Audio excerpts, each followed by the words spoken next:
Welcome to the Branding Highway podcast, where local businesses meet the community and share their unique stories. Let's hit the road with your host and voice of the podcast, Mike Sedita. Welcome to the Branding Highway. I'm your host, Mike Sedita. We have the pleasure today of being joined by Brian Cartagena. He is with the Tony Robbins organization, and he's a peak performance strategist. Brian, how you doing today? I'm doing phenomenal, man. Thank you for having me. Oh, I appreciate you coming on. I appreciate you. I'm a big Tony Robbins fan. I mean, I have done a lot. I do a lot of coaching with some of my team, and I lean on a lot of the I don't want to say methodology, but a lot of the source material I get is basically hijacked. No, it's pieces of it though. I use a lot of it for inspiration for how I coach my team. So I really was looking forward to having you on with us today on the Branding Highway. So I definitely want to jump right in and learn a little bit about what you do and understand like the role you have in the organization and what you guys are looking to do here. I know you guys have a big event coming. Is there like a big event coming up here next week, a big free event? Yeah, so at the end of January, we're going to be hosting Tony's big free seminar called Time to Rise. It's going to be January 29th through the 31st. So if you've never heard of Tony or you've been interested in Tony's work, that's the place to be. It's 2-3 hours a day where you'll dive deep into what you mentioned, the methodologies that have helped businesses and organizations and individuals for the last 45 years that Tony's been doing this.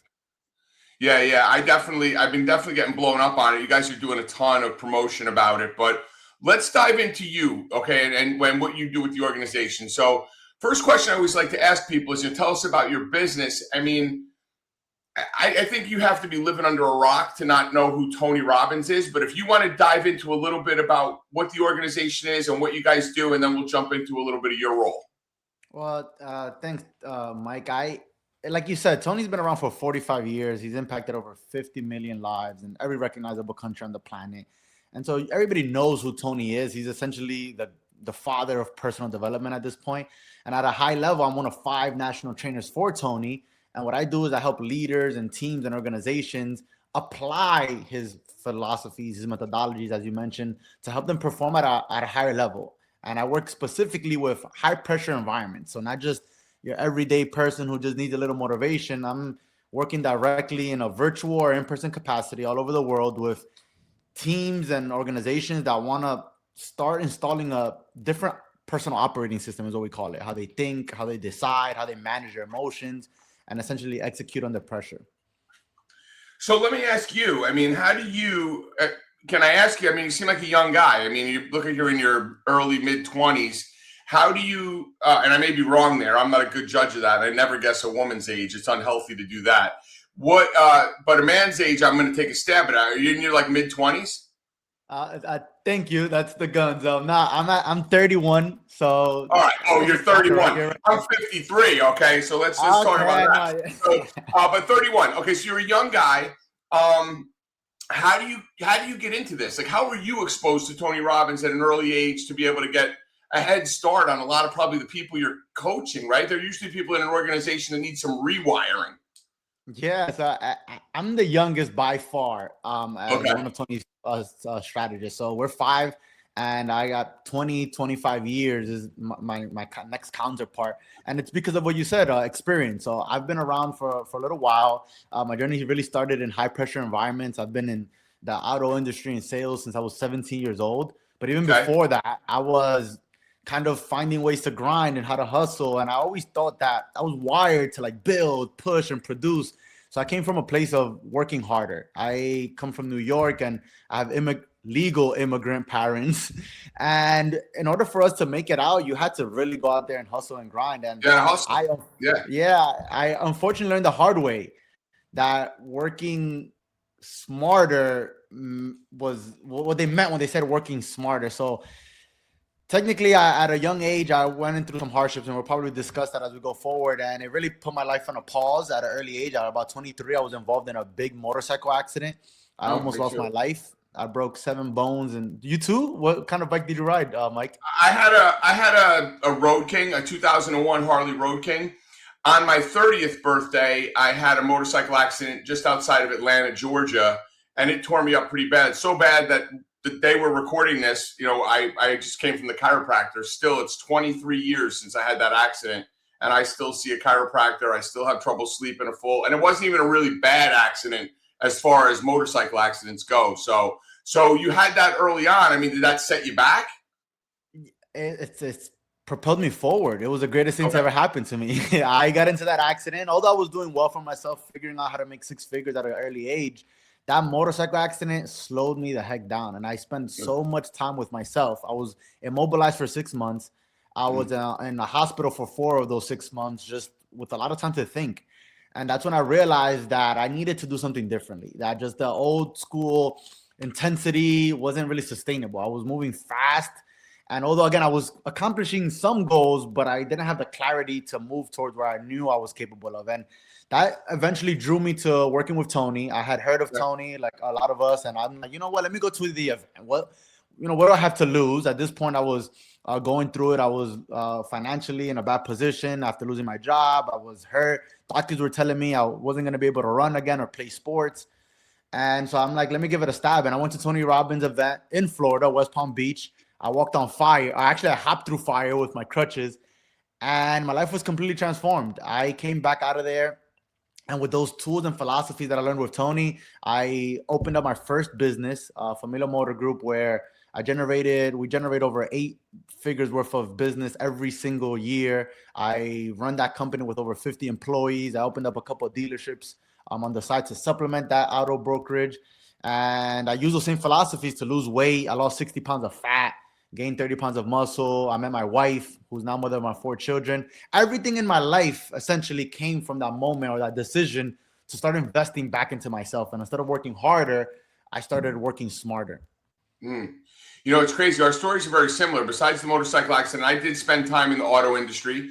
I find it interesting, though, applying what I consider principled philosophies, which is what I kind of look at Tony as. Like, it's principled philosophies.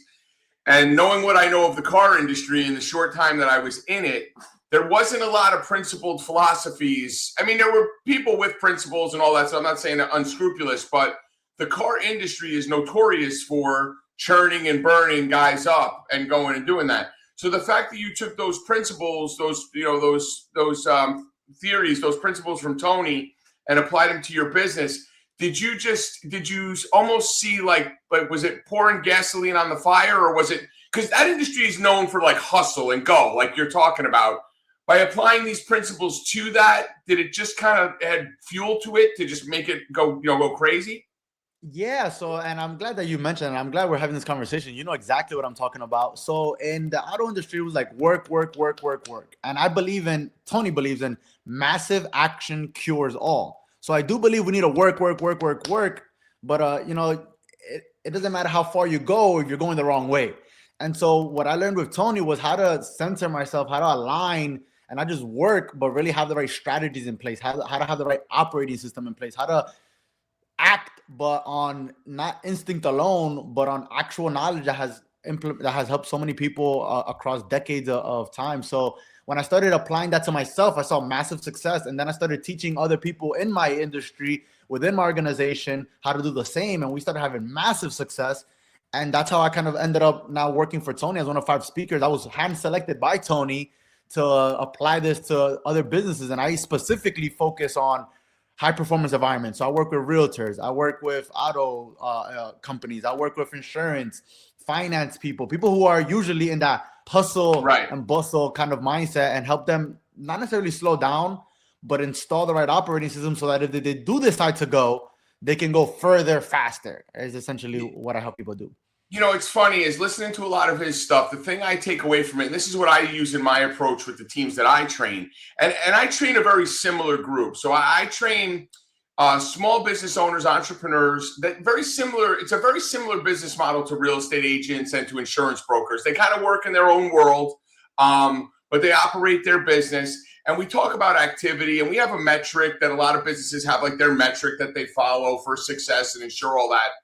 But what I try to instill in a lot of them is that I can train you on all these techniques. I could train you on overcoming objections. I could train you on the skill set that's required to do this role. The one thing I can't train or put into you is that mental dexterity when things get hard for how to overcome it.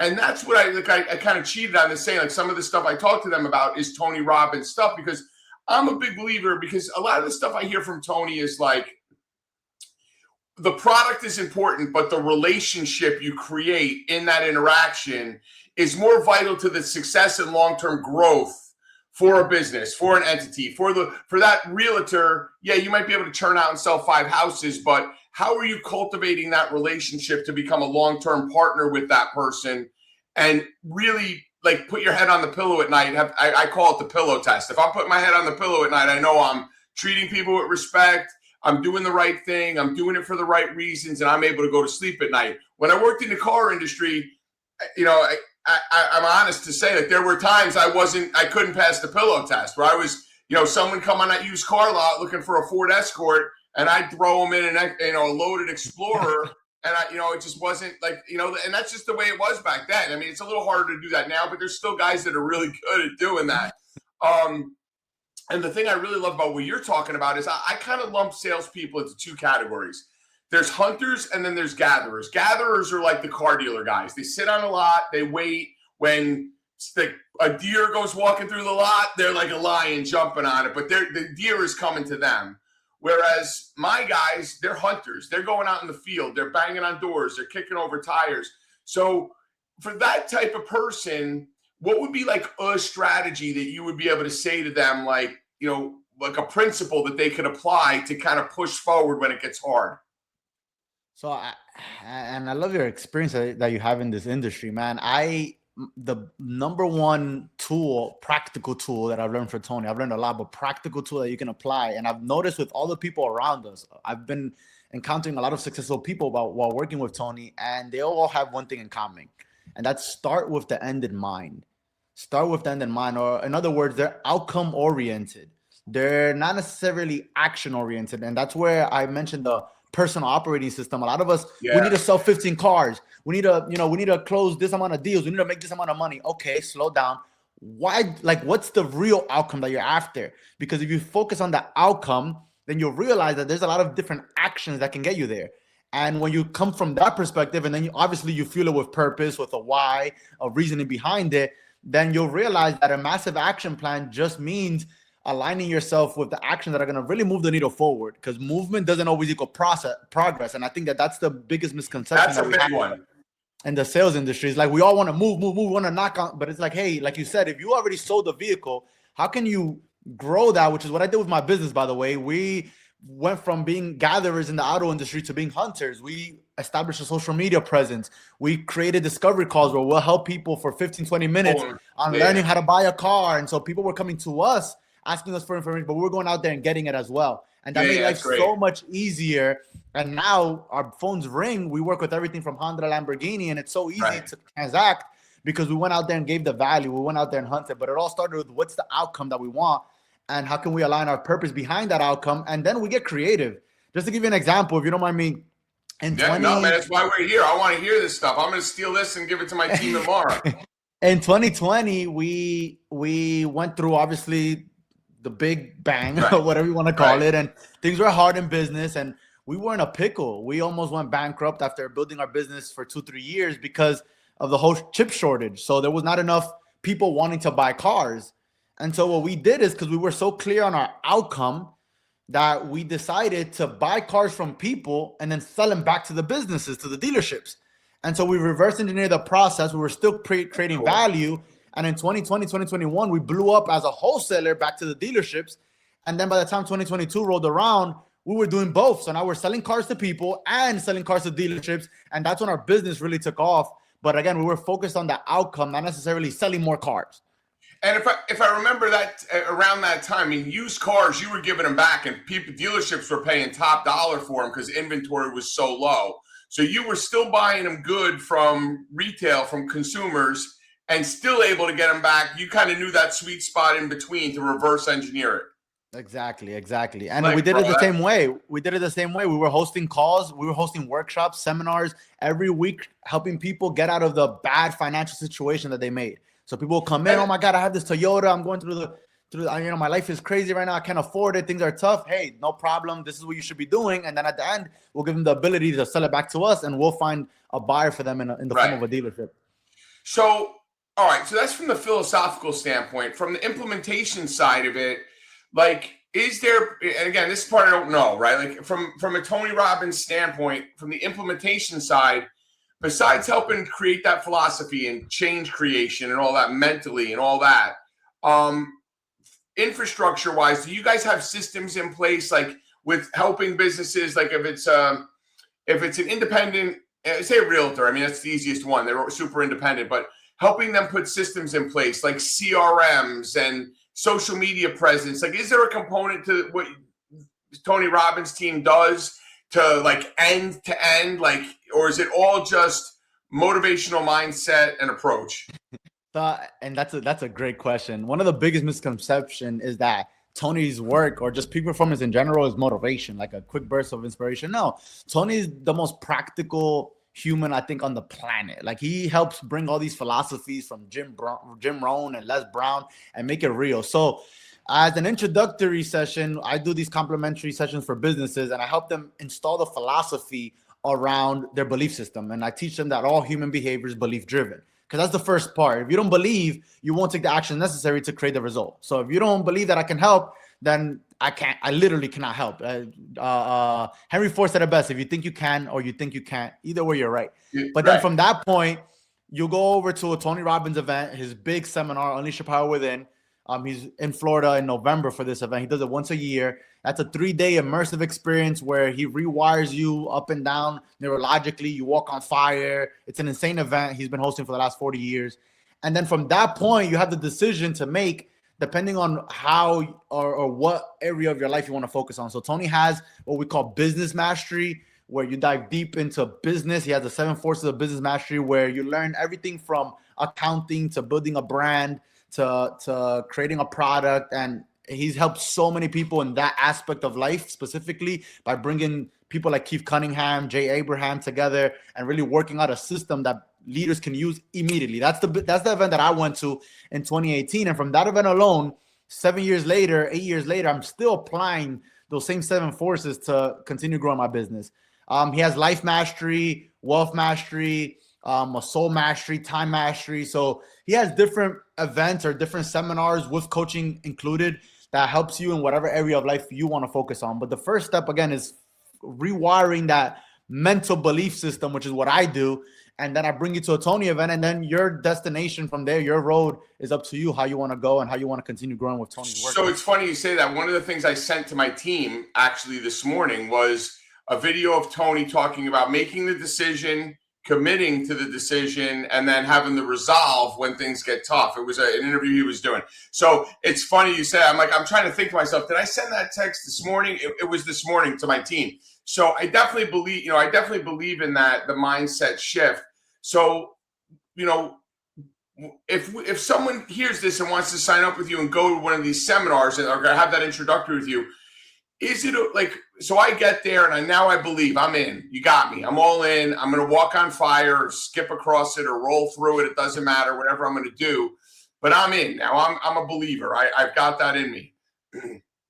Are there resources within the organization where I can say, look, I need to start like some sort of outreach and marketing and things like that, where you guys say, oh, this is a partner we work with that does it, that can help you set up your infrastructure, help you build your website, help you set up your phone systems to kind of scale a business? Or is that all external? Like you guys don't dabble in that because it's too many cooks in the stew?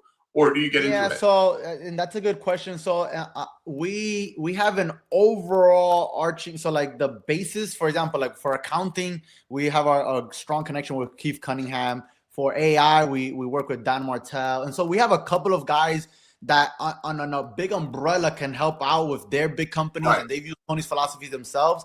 But as far as like directly implementing something like a CRM, again, we're more of a coaching company. So we're going to help you set up the processes to go ahead and do what you need to do. Yeah. I got you. So we're about 20 minutes into this interview here, and I got to ask you the one really big question that I need to know.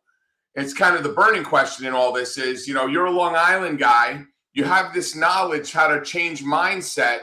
and you're probably a Jets fan. So if you were talking to Aaron Glenn, the coach of the Jets, how would you figure out how to rework the Jets' mindset? The Giants were already set. We got John Harbaugh. We're going to be good. We're all good. Jim Harbaugh. So what would you say to the Jets organization after 50 years of failure? How do they change that mind? They need like a rewiring as an organization. Well, I think it starts with Woody Johnson, and Woody Johnson needs to say, hey, all human behavior is belief-driven. Let me believe my way out of here and give somebody the opportunity to – man, you've seen Geno Smith, Sam Darnold, all these guys are cooking everywhere else. And we're just – Aaron Rodgers even went to Pittsburgh. I know he lost, but, I mean, he made it to the playoffs, and we just can't figure it out. And I could say the same thing, right? Guys on the Giants, they let guys go. Xavier McKinney, Leonard Williams, who I loved, who was a Jet also. They let guys go and they've had success. Daniel Jones, man. Listen, people can give me a hard time. I was a huge Daniel Jones fan. The team, the organization did that kid a disservice in his career with the Giants. But the Jets organization is just dysfunctional from top down. Like I mean, the Giants aren't much better. I can't sit here and defend it, but the Jets just year in and year out figure out ways to just make the wrong decision time after time after time, and it's hard to. I mean, it's got to be hard for you. Like you had that little flash with Rex Ryan when the Patriots and the Jets were going at it, but it's been a long time. They got me, man. That's when they got me. When we had that Darrelle Revis stint, I was just so happy being a Jet fan. But and I think that I can even relate this to life, man. There's an internal operating system problem that no matter how many strategies you learn, no matter who's your quarterback, or in your case, how much people jump from dealership to dealership, from business to business, from brokerage to brokerage. Same concept here. It doesn't matter if you're not broken, because I don't believe anybody's broken, but if internally you have the wrong way of seeing the world, then it doesn't matter what's around you in the external reality, you're going to find a way to F it up. And I think that's the Jets right now. I mean, it's not a secret. We got Seattle back in the playoffs. I mean, making a run. We have the Patriots back in the making dude, it comes down to organization. And I'm glad that you mentioned that. Aaron Glenn is just he's just, how do I explain this? Like he's a victim of the problem. I think he would have succeeded maybe somewhere else. Maybe give him another shot somewhere else. but I think the Jets organization is relating that back to the national championship game. I was listening to people talk about. I listen to New York Sports Talk because that's on ESPN. But listening to them talk about Mendoza, and like someone said something to the effect of, "Well, enjoy that victory because you're going to go to the Raiders and you're not going to win for a while because that's just dysfunction." And it's funny, I always relate a lot of stuff back to sports, right? And it is a microcosm. Like you can see the real world happen in this small window of what's going on, whether it's the competitive spirit, the mindset, the belief, the resiliency, like all those things that people in the field need every day. And the funny thing is, the one I always go back to from my team is this. And I don't know if you're a baseball guy. You might be a Mets guy. I don't know if that's really considered baseball. I mean, Cohen is just wrecking that team too. But whatever. We can have a whole conversation about that. But my analogy with baseball is always this: it's a long season. There's always ups and downs. If you stay consistent, you can come out of a slump. And Hall of Famers hit 300. That means 7 out of 10 times you're going to fail, and you're still making the Hall of Fame. If you look at that metric behind it, whatever your sales metric is in your organization, you don't even need to make the Hall of Fame to be successful in most organizations. You just need to be a little bit above average and still do well. So, I don't know. I just think that mindset is such a huge component, top to bottom, whether it's sports, whether it's business, whether it's relationships, individual, interpersonal relationships.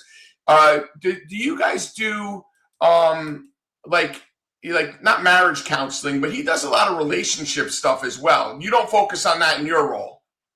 I don't in a work capacity, but it's something that I hold true to my heart, because when I met my wife, it completely changed my life. Aside from my work with Tony, having a partner, somebody that I can trust has wholeheartedly changed me in business. It's changed me as an individual. It realigned who I am. And so I'm always big on my own personal time to help people. I believe that men out there need to understand that a little bit more. You know, 1 + 1 doesn't equal 2. 1 + 1 = 3 = 5. That's how you build a family. That's how you build legacy.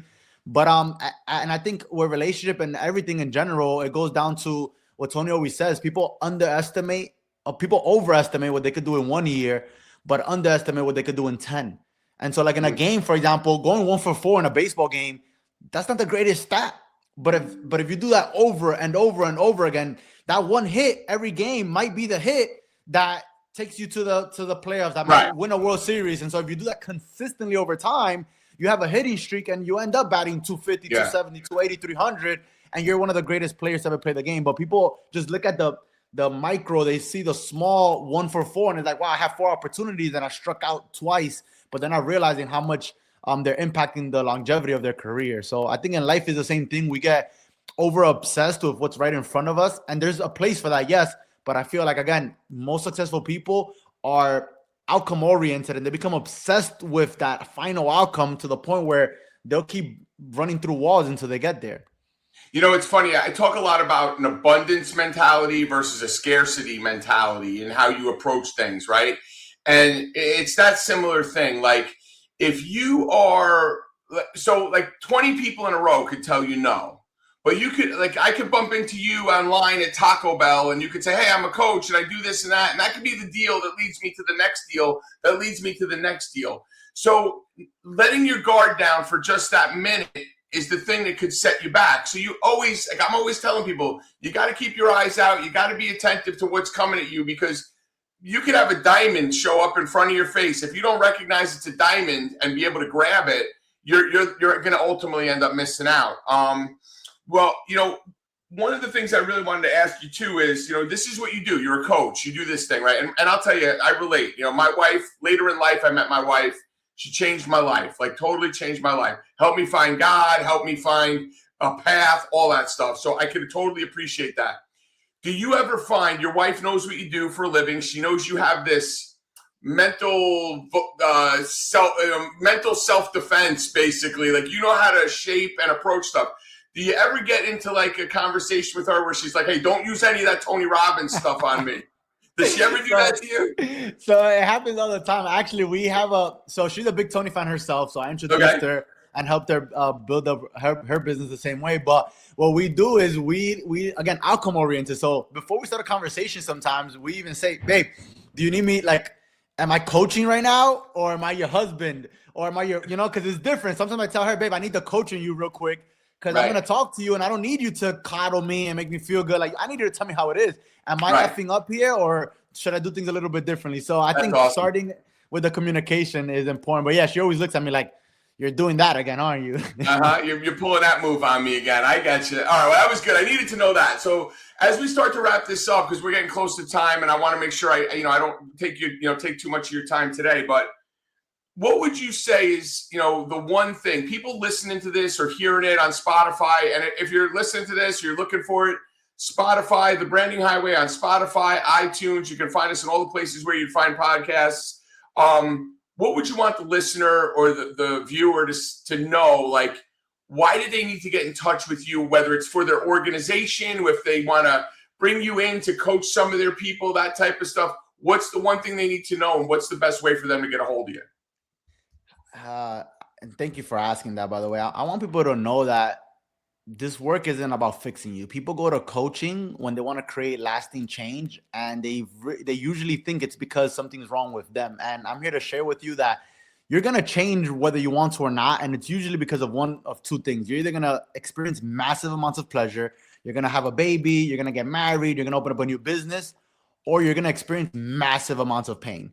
Yeah. You're going to go and get in an accident. You're going to get divorced. You're going to get a health issue. You're going to go bankrupt. And so if you don't want to experience either or before you make lasting change, that's when you need to reach out to a coach, somebody who can see outside of you and help you find the root of how you can do the things that you already know you need to be doing. I'm not here to tell you what to do. I'm here to help you do the things that are already important to you. So if you feel like whether it's in your business and your personal life, you need somebody to help you do the things that are already important to you, then you need to reach out to a coach. And in this case, Tony's organization is the best in the entire world. So you can connect with me and I'll help you out. And what's the best way? Like if I'm looking for a way to take my business to the next level, get my mind right, find that vision and that goal and that purpose, and be able to stay on point working with you and Tony's organization, what's the best way for listeners to get a hold of you? So in this case, Mike, what I want to do is I want to offer anybody listening to this podcast direct access to me. So you can reach out to me, 929-685-6867. And I want to grant every single one of you a complimentary workshop. So we'll talk. That's not even part of it. We'll talk. We'll see how we can benefit each other, how I can impact your team. And then I'll offer a free session on me, on Tony, where we'll go into your organization, share some of these insights, share some of these philosophies. And if it makes sense and it's aligned, then we continue the relationship going forward. But I want everybody here to at least taste what it's like to start shifting those belief systems. And you'll see immediately how people start reacting and doing things differently in your organization or in your team. Man, I love it. Brian, I love it. So if you're listening to this or watching it on YouTube, if you're interested in getting an opportunity to work with someone in the Tony Robbins organization, Brian is one of 5. There's only 5 in the entire country that do what he does. And he's giving people from the Branding Highway the opportunity to get a free evaluation, if you will, just by calling him directly. The number is 929-685-6867. Brian, I appreciate you coming on. Thanks for taking a ride down the Branding Highway. You have an amazing day, my friend. I'll talk to you soon. Mike, you too, man. Thank you so much. Go Giants. We hope you enjoyed your ride down the Branding Highway. This has been a 16W Media Group production. Don't forget to take the next exit at 16W.